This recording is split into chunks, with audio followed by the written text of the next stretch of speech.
most processes around the world. But the Dubai regulators are very responsive. So they ask for a lot of information. We give them. They're very responsive. The back and forth is very quick. But it's probably one of the most demanding processes we have gone through. And but it's good that the collaboration is there. Went through the process. Now we have a full, well, not a full. We still have an MPV operational license. So it's still a minimum viable product license, but it's operational. And people people can now access the crypto exchange as well as the fiat gateways. So that's pretty much it, really. So it's good. It's great to see that different parts of the world are moving at different speeds, but Dubai is definitely the leading forefront. So we're very happy to announce that. Great. Okay, so we'll get onto the community questions now. So first up is our friend El Jaboom. Hello, CZ. Congratulations, first of all, for the license. And yeah, you want to say something? Okay, my question is following. BNB community is a big community. And I've been one of the people in Build the Block by Binance Labs. And that day, a question came to my head. It's just a suggestion. Why we don't allow the BNB holders to have a small part of education where they can as well support projects and evaluate or let's say BNB chain for the Binance Labs to be like part of this. People like to have the power a little bit, even if it's small, in the governance part. Plus, it's an education, and we are as well going to learn from the community what they need. Some people are DeFi, some people are in the regulatory part, and they are holders. And this will give as well by time more value for the BNB. What do you think? I think it's a good idea. We just need to figure out the details of how to implement it. I think there's probably just sort of hearing that for the first time, there's probably at least two levels of support or interaction. One is to allow anybody who hosts BNB to vote for something. The other one is basically for them to participate, if it's labs, investments, etc. Both have regulatory and potentially have regulatory and other issues we need to think about. But I think overall the idea is good. We can definitely try to explore. Yeah. The other thing though, vote carries some. Vote is good, but for investments, which projects to support or not, you sometimes, depending on how we do it, it could create a lot of division or tension. So we want to be very careful to stay away from that. But overall, though, it's a good idea. We should explore it. Yeah, thanks, Elja. Cool. Thanks, Elja, for the idea. So then next up would be the Crypto Blade. Do you have a question for CZ? Hello, CZ. It's great to talk with you. How are you, CZ? I'm good. Thank you so much, Binance, for giving me a chance. So my question is, what are your thoughts on the future of cryptocurrencies and their potential impact on the financial industry? Sorry, my daughter is interrupting. No problem. We're pretty used to that when we work from home. We hear that all the time from our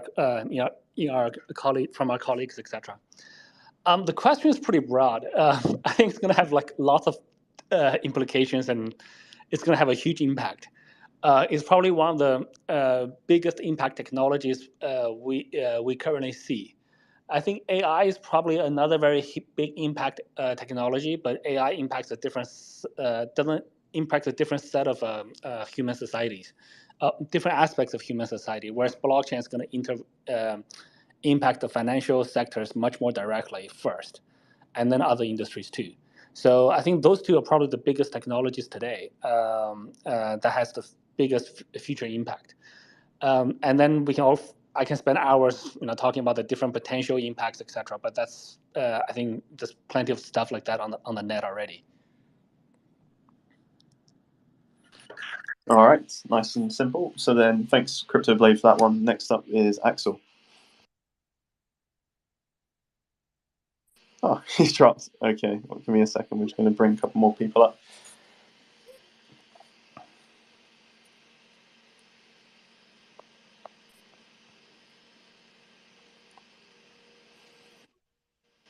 Okay, Musa, do you have a question for CZ? Hey, CZ. Okay, Sona, go ahead. Thanks. Hey. So CZ, like I have seen your one tweet in which you were saying like Bitcoin is more stable than stable coins now. So like I have so many BUSD. So what made you tweet like this? Oh, that was just a joke. Bitcoin's been stuck between 29 to 30,000 for a long time, so that was more of a joke. So, yeah. Thank you so much. Yeah, I mean, I don't tweet always that seriously, so don't take all my tweets too seriously. So, but CZ, to expand on that a bit, there was some stablecoin news that came out at the end of last week that I believe you were looking into a little bit. Was there anything you wanted to share regarding that? Yeah. So we listed FDUSD, which is a issued by a Hong Kong custodian, a Hong Kong trust. I guess they have a trust license, custodian. So that's a new USD based stablecoin that we listed, and we have a partnership with. I think the partner is First Digital. That's why it's called FD USD. I think it's First Digital Trust or something like that. I don't know the English name in full detail. We also have another partnership based on stablecoins coming up. I wouldn't quite announce it just yet, but there's another one coming up. So we're supporting multiple stablecoins. Given that the BUSD, the partnership with Paxos, there's no more new minting.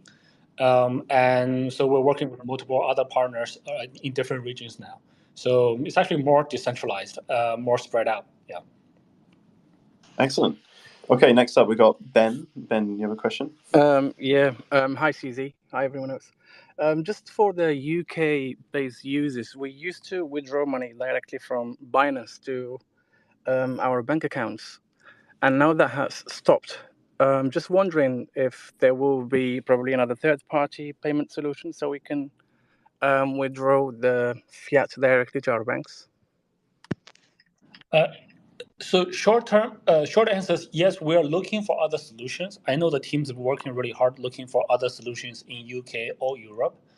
But so far, many of the larger traditional financial payment service providers are reluctant to work with crypto or Binance.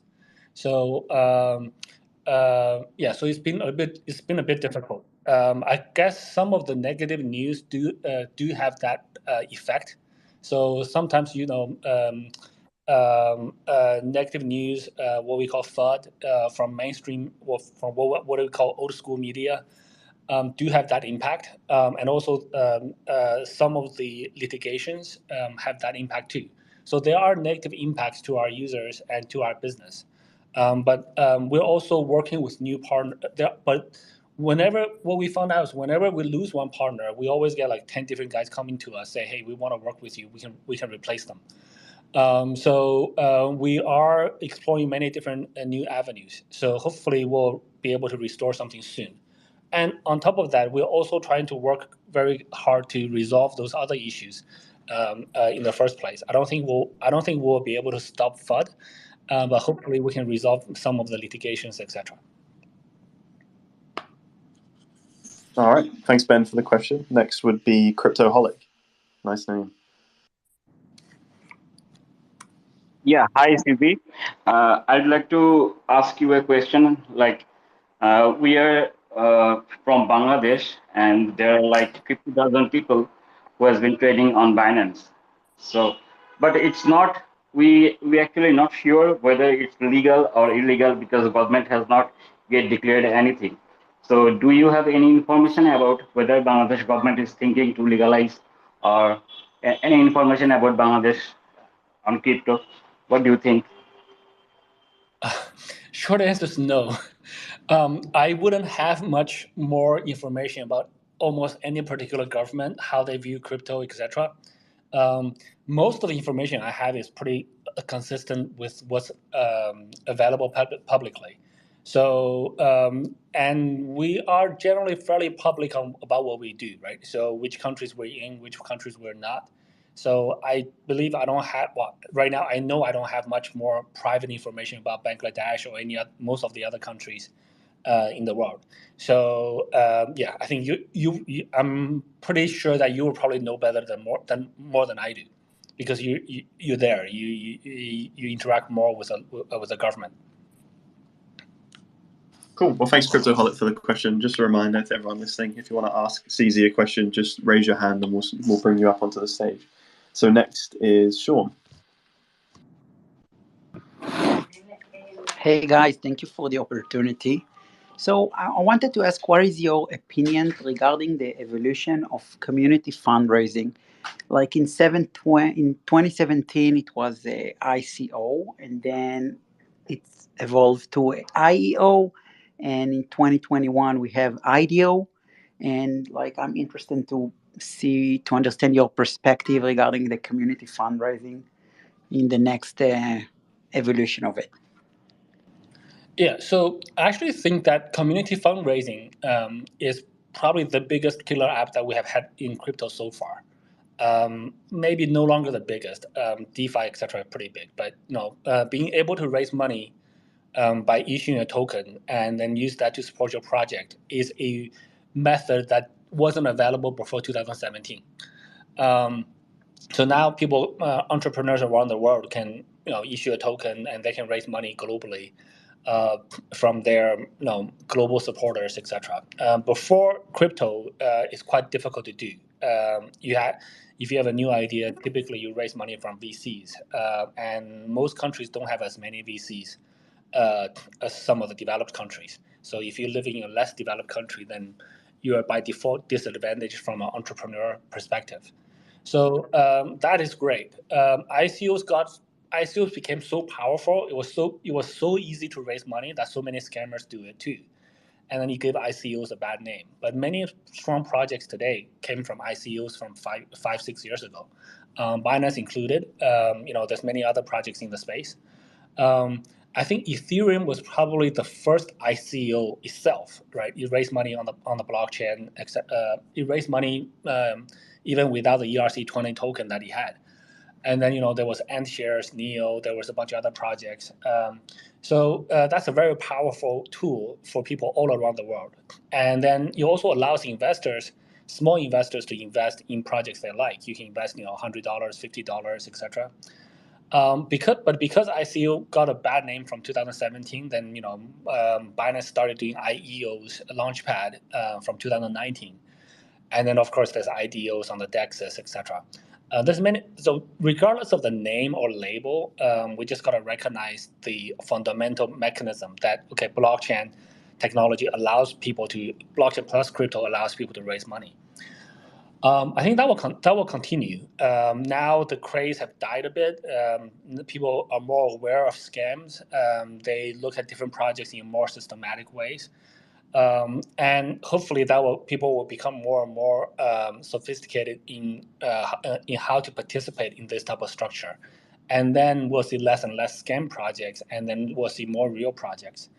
But understand, 90% of real projects, like guys who are working really hard, actually still fail. So the risk is there, but I think this is one of the most fundamental tools and the most powerful tools to attract investment.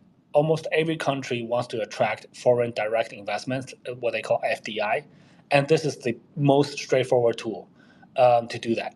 So I think this will continue to grow. I think once different regulators, different countries get over the sort of fear of crypto or the misconception about crypto scams, etc., they will understand that they have to support this mechanism. So I think it will continue to grow. I don't know which exact form or shape it will grow, but it will definitely grow. And CZ, I'm sure many of the people listening are big fans of Binance Launchpad, and specifically they want to ask when Launchpad. We won't ask that, but perhaps you can just share a little bit around Binance Launchpad and your thesis for why it's so important for the ecosystem. Yeah, so we launched Binance Launchpad in January 2019. I think that's kind of the bottom of the previous winter. So Bitcoin was about 3,000 US dollars at the time. So what we saw is ICOs was easy when there's a bull market. There's a lot of money flowing into the crypto. Every project gets a really gets a super high, too high sometimes evaluation, and money is easy to flow around. But in bear markets, what we saw is actually there are less scammers. Only because money is so hard to come by, only a few strong projects are able to raise money, and they raise money with a lot more difficulty. So we said let's try to help that. So we get involved. We did Launchpad, which is a centralized platform helping people to raise money, but still in crypto. So and then again there was a summer there was a bull market 2021 2020 2021, and it was actually quite difficult to get projects to get on Launchpad during bull markets because they can get money, they can get high valuations on their own, and it's kind of hard to make them lower their valuation, carve out a chunk for the Binance user community. So it was difficult doing a bull market. And then in the winter, come a bear market, we're like, okay, well, now the project's coming back to us again, wanting help. So we always try the same thing, but it's just the market actually impacts how many projects we can facilitate. So we always look for the best project that we can find and put them through Launchpad. Launchpad is actually our most strict selection criteria. Listing a project is okay, but doing a Launchpad for a project we view as we have higher involvement. We're doing the initial sales for them. So so far maybe 20, 30 projects went through our Launchpad, whereas we listed probably around, more than 600 tokens or coins. So but that's a process where we want to help funders and also give our community a good deal. Hopefully. So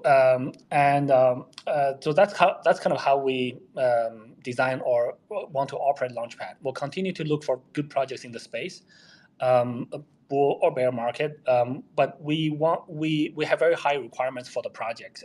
They need to demonstrate ability to execute, dedication, etc. So the Launchpad projects typically go through 9 months or more of vetting with us before we do a Launchpad deal, or before we do a Launchpad project. So yeah, that's how Launchpads work. Yeah. Okay, great, and thanks, Sean, for the original question. That was great. So then, next is Caston. Okay, thank you very much. Hello, CZ. Good morning or good afternoon, good evening, whatever time you are actually at. So I actually just have a question. I noticed that most Binance creators and influencers actually have direct access to like Binance Match.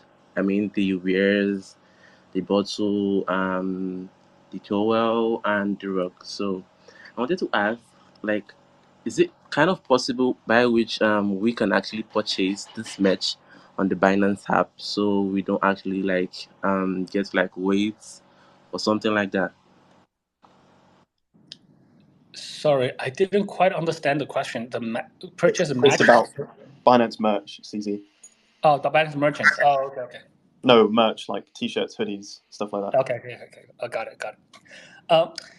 Yeah. So the Binance merchandise, the what I call merch, we don't sell them. We think that selling them actually decreases the value of them. So we want them to be exclusive and kind of hard to get. We're also not a fashion or physical shop. We don't do very good logistics, shipping, etc. It takes a long time. It's a lot of effort. We're not optimized for that. So we only want to give out the merchandise to people who are strong supporters in the community. So to get them, just be helpful in the Binance ecosystem, on Twitter, Telegram, other places. Just be helpful, be a positive energy, and then when other people in the community notice it, we will notice too, and then sooner or later you'll get a Binance merchandise. So we give them out for free, but we don't sell them, and we don't. There's many people who have suggested to me that we could open up a shop and try to sell them. I've always turned it down.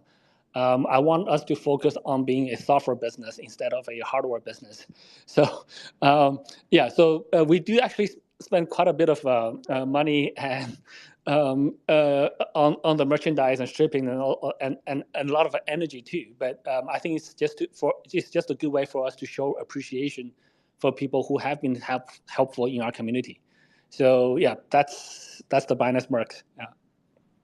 Exactly. And if you follow the Binance Twitter accounts closely, we're giving away merch almost every week. There's a new way for you to enter and potentially win. So yeah, just make sure you follow along. So next we have Ola Elixir. Yeah, GMCZ. I'm really interested in the Binance crypto cards.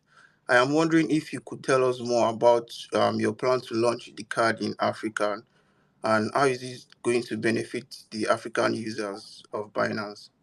Thank you. Sure. Yeah, so Binance Card is a really good product that I like a lot because it's a type. So it basically allows you to swipe the card so that you can spend your crypto directly in your account, and the merchants still get fiat or whichever currency they choose to accept. The merchant doesn't have to know that you're spending crypto.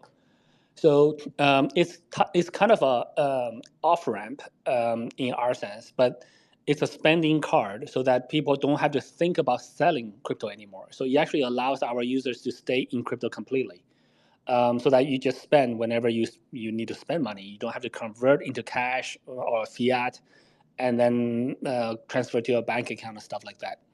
But the card does rely on a couple of the traditional card issuers, mainly Visa and Mastercard. We are working with other card issuers as well, and Visa and Mastercard are global organizations, but they also work with a local bank who are typically the issuer. So we have to find the local banks that are willing to partner with a crypto exchange to offer this service. For this reason, the service is not available in all countries. And in fact, recently, unfortunately, we've seen more difficulties in this area due to the negative news, etc. So we are working on that, but in the short term, I would say that progress has been slow and becoming slower than before. So it's a bit unfortunate, but we will continue to work hard and try to provide that in the future. Yeah. How often do you use your Binance card or otherwise pay in crypto? It's easy.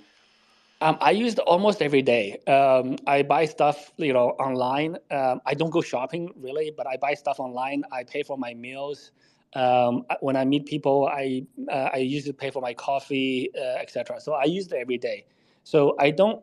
So that's a really good way for me to not think about fiat anymore. So I know when I swipe it, a bit of a bit of BNB gets deducted from my account, and I love it. That's awesome. All right, next up is Jason. Hey ZZ, I hope you're well, man. Just a very quick one from me. Fascinated to hear what kind of sectors you're most excited about in the crypto space over the coming years, whether that's AI or gaming. Yeah, I'd love to hear your thoughts on that. I'm not a good predictor of what's gonna be the biggest thing or the most interesting thing. I keep a pretty open mind, and I do what I do. I try to do what I think I do best, which is running an exchange. I know there's some critics about centralized exchange being centralized, etc. But I still think that we help to onboard many people into crypto as the first step. There are many other interesting areas which we want to invest very heavily in. I mean, DeFi is obviously one of them. I think NFTs are struggling a little bit right now. Hopefully, people will find more real, more frequent everyday use applications for NFTs. NFTs doesn't have to be only selling JPEGs. And then gaming, as you mentioned, e-commerce, other things will come too. And more recently, even Telegram bots are very popular, right? So who would have thought people want to trade through Telegram bots? So there's many different things that are popular. I generally try to go with the flow instead of picking the flow. So usually my team tells me what we should invest in or which areas should we focus more, etc. So I rely on them much more. Yeah, so sorry, I didn't really answer that question because I don't really know, but I support different type of developments in all sectors, and let's see which sectors grow faster.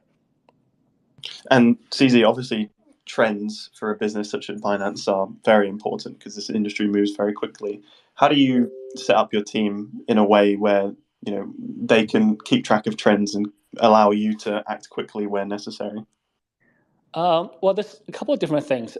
We have different teams in different areas already. So we have guys who are much more specialized on blockchain, DeFi, etc. We have guys who specialize on centralized exchanges.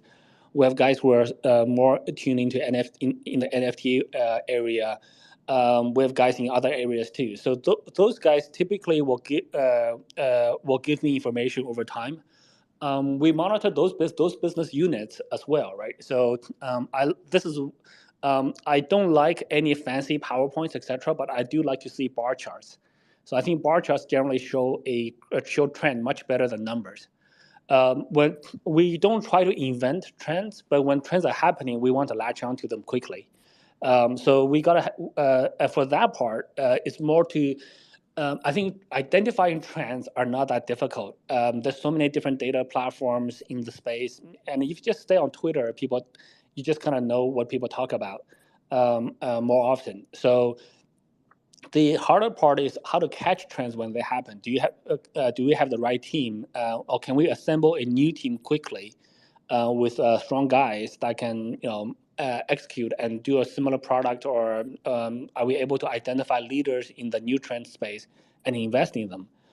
So those are more execution issues, and I do think we have a very strong team. And given our influence in the industry and our brand, most projects would be happy to take an investment from Binance. So we generally have first pass on talking to projects and investment opportunities. So we just gotta not screw up. We just gotta be professional about it, be nice to the project, be helpful to them, find ways to help them, and then we can get in. So so it's more, for me, it's more about execution than identification. Okay, that's interesting, and thanks, Jason, for the question again. So next is DeFi Made Here. Hi everyone. Hi CZ. I want to ask, am I limited to only one question, or can I ask first question, listen to your answer, and then ask one more question? It's better to be only one, I think, just so that we get through everybody. Okay. Then my question will be, I missed first few minutes of the call, and I hope this question was not addressed yet, but I wanted to know your opinion about stablecoin landscape, because there is a lot of things going on around USDT. People don't fully trust the transparency of USDT. Same with TUSD. USDC is not traded on Binance anymore. BUSD and PUSD, they have some issues with SEC, and so there is a demand for on-chain transparent stablecoin. For the moment, we have different DeFi stablecoins, mostly are CDPs. CDPs are not the most scalable option, not the most scalable design for the stablecoin. So I think big sectors like Binance, of course, they cannot rely on CDP stablecoins. And for example, now new designs of stablecoins are being developed. For example, one of them is from Athena Labs. It's together with Arthur Hayes. They're building a delta neutral stablecoin backed by staked ETH, and they're shorting this staked ETH on Sexes. So they want to bring a yield to the stablecoin, and it will be fully backed by on-chain assets and so on. I still think there are quite a lot of limitations with stablecoin design. But have you thought, or did you think in Binance about that? Did you think to develop a DeFi stablecoin which can be utilized on Sexes, so people have more trust in Sexes, and they don't have and you will not need to listen anymore to this things about TUSD or USDT and so on.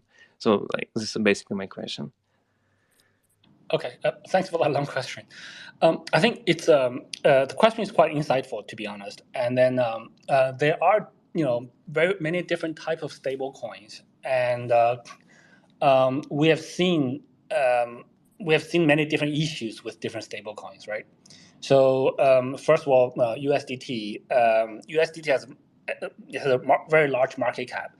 But I personally have not seen any audit reports of USDT. I don't think most people I spoke to have not seen that either.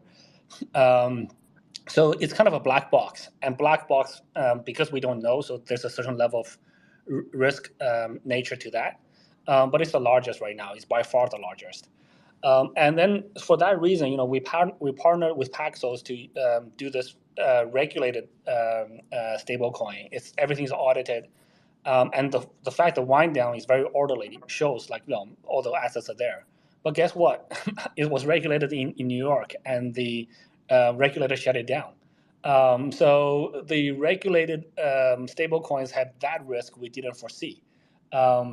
And so now it's a much smaller one. So now we're working at what? And then there was the UST, which is an algorithmic stable coin that was poorly designed and poorly executed and poorly maintained. There's other algo stablecoins like DAI who has survived and who have survived pretty well. So there's many different types, and right now our view is we should just work with we shouldn't have a single bet. We should work with as many stablecoins as possible. We also have teams that do smaller scale algo stablecoins. We're actually in the process of expanding some of that. We're also, in many places using DAI, etc. So they have different risk characteristics. The algo stablecoins have, because they're generally using one other asset to pack for that, and the other asset is usually a highly volatile asset as well. So the different risk characteristics, I think it's just more important for everyone to realize to be very transparent about it. So that users can judge the different user risk profiles and know how to manage that risk. So that's kind of the approach we're taking. So we're taking multiple bets on multiple fronts. We actually have a small team working on algo stablecoins in different places that are not high scale, but they are very relevant locally in those places. And then we're working with FDUS, First Digital in Hong Kong, FDUSD. We're working with TUSD. We're launching another partnership with another stablecoin. We're looking at euro-based stablecoins. We're looking at a few other things. So our approach is, given everything has some risk, let's just diversify and see which one grows bigger. So so that's kind of our approach. Excellent. Thanks, DeFi Made here for the question. So next is Sugar. Hello, CZ. Okay, so I wanted to ask about the next steps for crypto adoption in Africa, especially in Nigeria. I know that recently the Binance Academy has had a lot of tours and campus tours and all of that to onboard new crypto enthusiasts, but we still have some problem with our government. So I want to know if Binance as a whole has any plans to liaise with the Nigerian government for crypto adoption in the country, so we wouldn't have to be kind of secretly doing, because most times you get harassed by government officials, and because they still see it like scam. It's not generally accepted in the country yet. Sure. So I don't want to comment specifically on any government interaction on a specific government. But Nigeria is a very active crypto market in Africa and also in the world.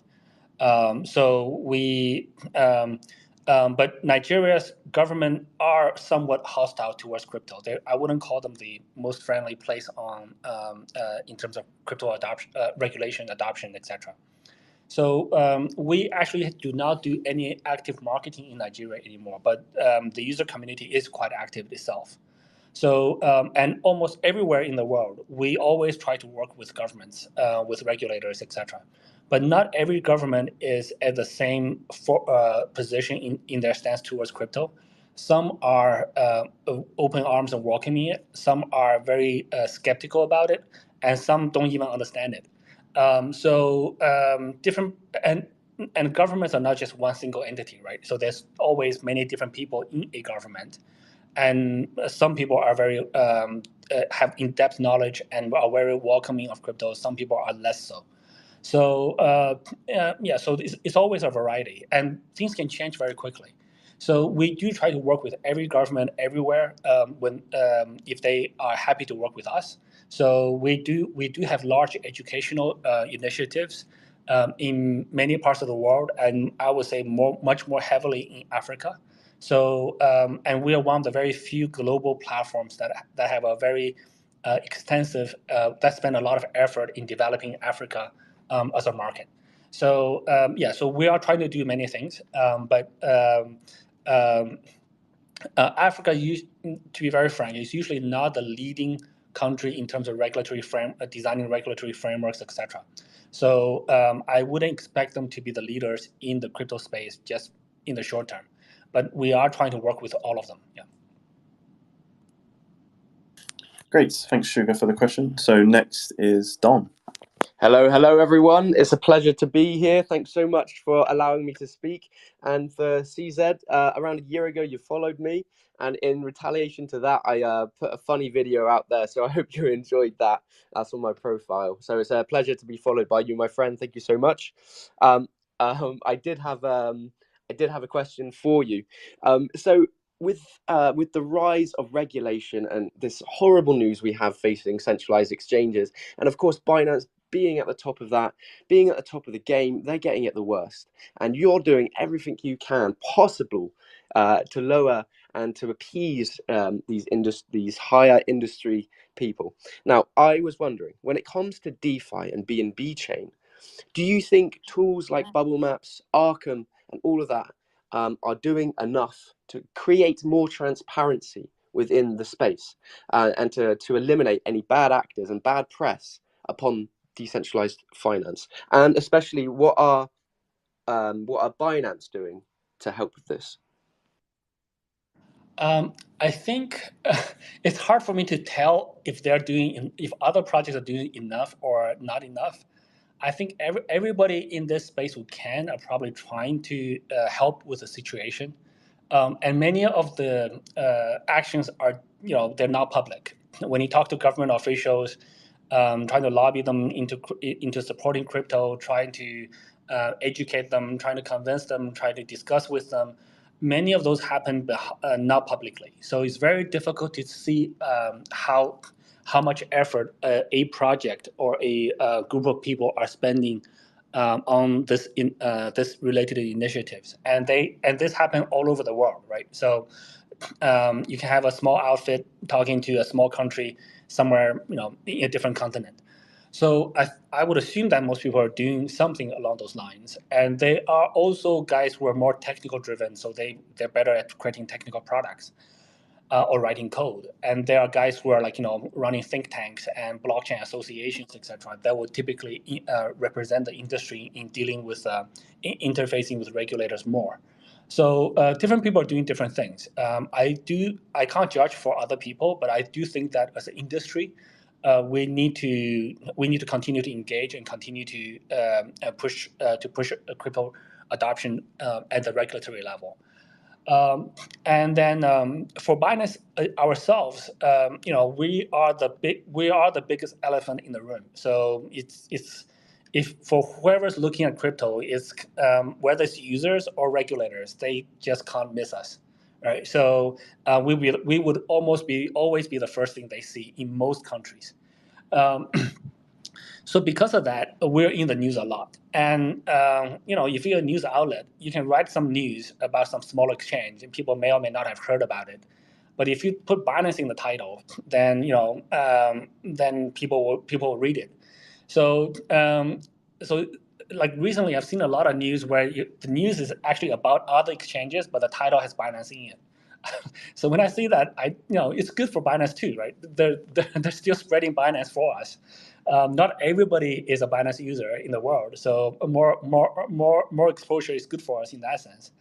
But because of our size, we are the first thing that regulators look at, and we need to interface with them.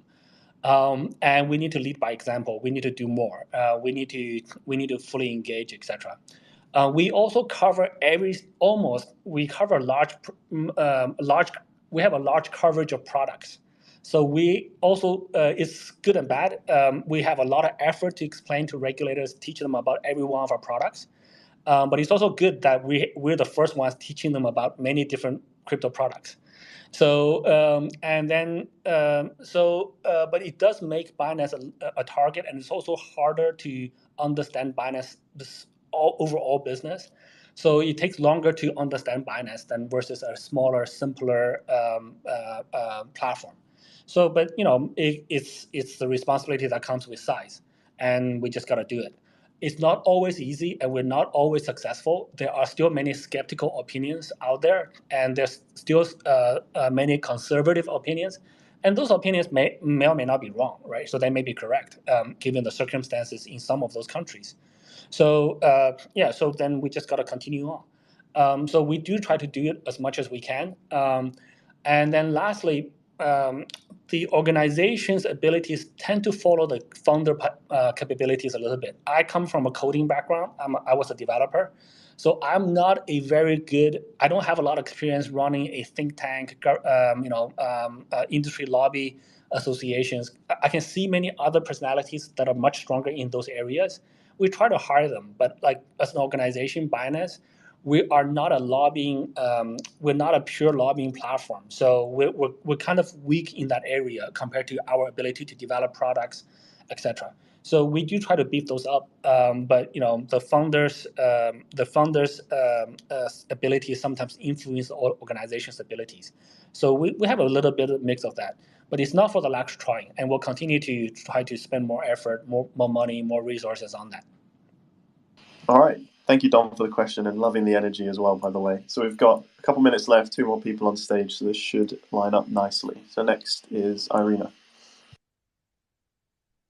Hi, everyone. Hi, Alex. Hi, CZ. Thank you for... Sorry, can you speak up a bit? It's a bit quiet. Yeah. Sorry, I'll be a bit louder. I'm always being told off for being so softly spoken. Thank you for having this AMA, very helpful.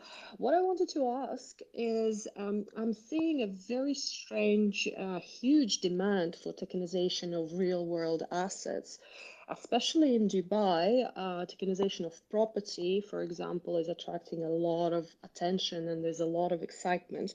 However, I've been here long enough to remember how STOs died a peaceful death back in 2018, 2019. There was no liquidity, there was no secondary trading, there was no exchanges offering basically easy onboarding for this asset class. And also offering was very complicated, right? You can only offer it to sophisticated or professional investors, depending which jurisdiction you're from. However, why do you think now tokenization of real world assets is coming back? Why is it now in fashion? What did we miss back in 2019, and what can we do differently now to ensure that RWE basically gets the success that it may or may not deserve? Thank you. Sure. Hi, Irina. Yeah, good to speak to you. Again, so I think we met in person not long ago, right? Yes, and just recently again. Yeah. Yeah. So so that's a good question. STOs, it was all the rage in 2017, 2018, but guess what? It didn't really take off. Real world assets have was talked about before, but now we have a term RWA, and now something that hasn't taken off before doesn't mean it will never take off in the future, right? So there's multiple attempts. Raising money on the blockchain, probably people tried in 2013. But it was really in 2017 that it started to take off because of the Ethereum ERC20 mechanism, and that was available. But it also comes with the market timing, etc., a lot of other things. Real world assets have a lot of, it's a huge market, if is a huge market potential, right? So the total asset probably like in the hundreds of trillions of dollars, etc. There's a few problems. There's a few difficulties with it. Number one is most of those will be classified as a security token, right? So if you tokenize a building, if you tokenize land, if you tokenize gold, tea, whatever, right? So you'll be viewed as a security. So you have to go. In most countries, you have to go through security laws by logical thinking. Again, I'm not a legal expert, so we'll have to get expert opinion. And going through the security registrations in most countries are quite tedious and quite cumbersome and tedious. It requires a lot of work, and it kind of removes the benefit of having a blockchain token. If you're gonna go through all that work, why don't you just trade on a traditional stock exchange? Second is in the crypto space. The crypto community don't really trust a real world token. We question the authenticity, the validity of the thing that's backing it. If you say this token is backed by gold, can we see where that gold is? How do we know that gold is still there? If you just show us a video camera feed of the gold, that can easily be faked. If you show us a certificate, we're like, how much do we trust that certificate? So the verification of the real world asset is actually there is another problem that we typically have seen. I think this is why many of the gold-backed tokens have never taken off. But now with government backing it, government pushing it, some of this will be eased. And with more wider adoption, now I think crypto is somewhere between 3 to 5% adoption globally. At 10% or so, you get the mass consumers coming in. So what we call the normal people, the non-techies, they may trust the governments more. With the government pushing that, we may get a market. But there's another big one, which is real world assets prices don't fluctuate as much, which is actually a not good feature for trading. So if you tokenize a building, right? So the building's price is not going to move like Bitcoin price. Bitcoin price can move 5-10% in a day, and it moves both ways, up and down. And the volatility is actually a feature. Yeah, traders want to trade that because when the price is always the same, this is why people don't trade stablecoin. Well, if the price is always the same, then people don't trade it. So for buildings, the price is not gonna fluctuate that much. When the real world assets prices don't fluctuate as much, there's less people trade it. The less people who trade it, the less liquidity there is. So the order book becomes thinner. So if you want to buy $1 million of it, the price goes up. And if you sell $1 million, the price goes down because there's not a whole lot of buyers and sellers on each side. And so the less something's traded, the less liquidity it has, and it becomes a vicious problem. The less liquidity it has, the less traders wants to trade it, and then there's no point in listing a token for it because then the economics are not there. So all of those things play in for real world assets. It is getting much harder. I do hear the word quite a lot more frequently now. So hopefully something have changed that will tip the balance and make it more hot. So I hope that it goes that way. But real world asset trading have those difficulties to overcome. So, but if everyone's rushing, if everyone's tokenizing everything, then the market will become big and the liquidity will be good because a lot of people are in there. So I hope that will happen. But there's quite a lot of factors to consider. Excellent. And then final question is from Punk. Yeah, hi everyone. Thank you for bringing me up. Really interesting AMA here today. So my question is, with Coinbase launching the Base network, do you see it as a threat to Binance Smart Chain? And in general, what do you think of it? Short answer is no. We don't view that as a threat. I think the more the merrier. Every day, there's thousands of blockchains out there, and I think for any player to issue a new blockchain as layer 1, layer 2, other tokens, etc., it's generally a good thing. And as long as it's not a scam, I don't think the Coinbase one would be. So even if it's a failed project, I think it's still a good learning experiment, and it also brings more choices for more people. Coinbase has done a lot in the industry. They are the pioneers in the U.S. and they listed on Nasdaq, etc. So for them to pioneer something like this in the U.S. is very good. So I think we want to be supportive to, even though, so Binance in the crypto space, you can't find a player that doesn't have any overlap with us. So if we hate competition, then we can't work with anybody in the crypto space. So we have to embrace competition. So even though we overlap with almost every player in some way in this space, we always work with them in other ways. And I would say 99% of that is collaboration, maybe 1% overlap. And we don't view that as competition. Even the Binance internal teams overlap in their responsibilities and in their product offerings. So so that's kind of our view. I think it's great that they're doing that, and I would encourage other platforms to launch new products, new blockchains, etc. We'd be very happy to support it. All right, and then just a quick fun question to end on, CZ. As a bit of a Twitter addict yourself, how do you feel about Twitter's rebrand to X, and are you getting used to it? No, I have not gotten used to it. I think Twitter has a pretty good branding already. Tweet is a bird chirping, etc. I kind of like it. But Elon's running the show. He want to call it X. X is a bit awkward. I don't know how to say, like, do you call it Twitter X, or do you like I'm Xing something? It's just a bit weird. I haven't got around to it yet. We'll see how that goes. But no, the platform functionality have not changed. Well, the platform functionality have improved significantly over the last little while. So overall, I'm very supportive of what Elon has done for Twitter. I think now there's an edit button. There's people getting paid for generating content and generating traffic. There's a lot more new features in Twitter. So I think the direction is good. The rebranding, or the rename, I haven't got used to it yet. It's a bit weird. All right, let's see. I'll ask you again in a couple months, and I think we'll all be used to it by then. Cool. Sure. Well, thanks everyone for tuning in. As always, we've gone a few minutes over, so thanks, CZ, for letting us take a bit extra of your time. For those of you we didn't get to, apologies. We'll try and get to your questions next time. And until the next one, see you later, and enjoy the rest of the week. Thanks, CZ. Bye-bye.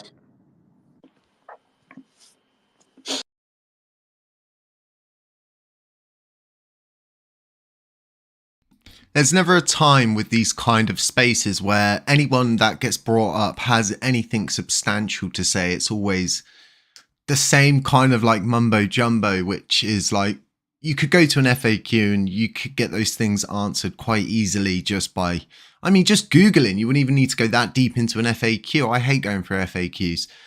But you could just get those answers from Google. And it's like, if the guy's going to spend 45 minutes, at least make it a substantial 45 minutes, so to speak.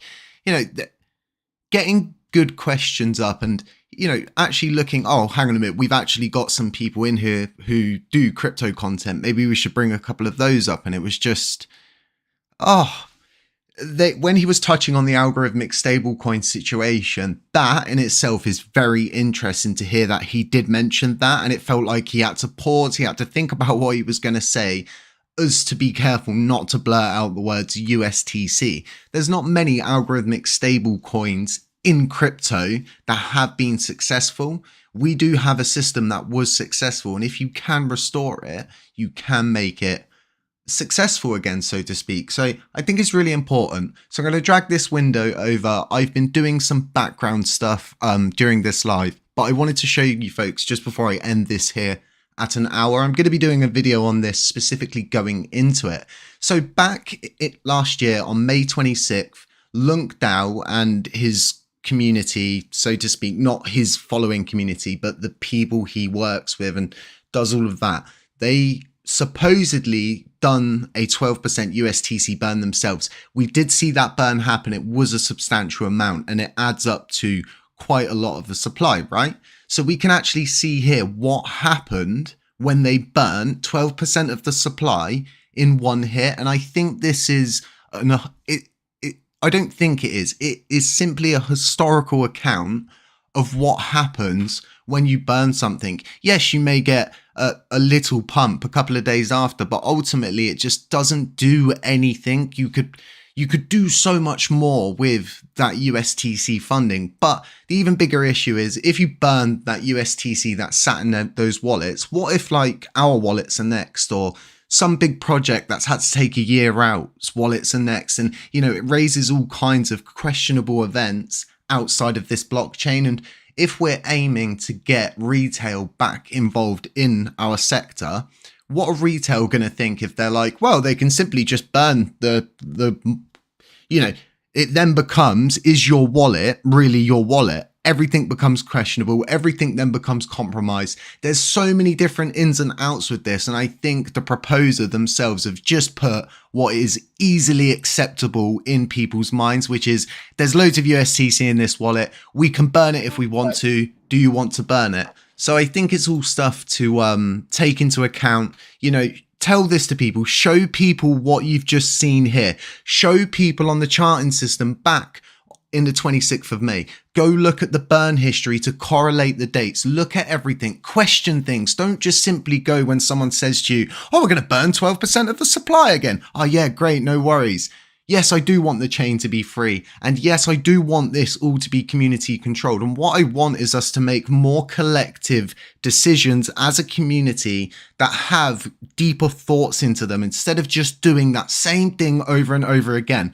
The even bigger thing that comes into account is what happened with the multi-signature wallet. Well, nothing ever came from that. We never knew if those people who held the multi-signature wallet had actually given permission to do it. It was all just proposed. It creates more factions, more divides. It gives stuff for people to bicker about. And we don't even know if we've had the green light from Harbour, who actually own that wallet and own those funds. Yes, I understand they're earmarked for return if they're not used, but ultimately too much comes into question with it. A lot of food for thought.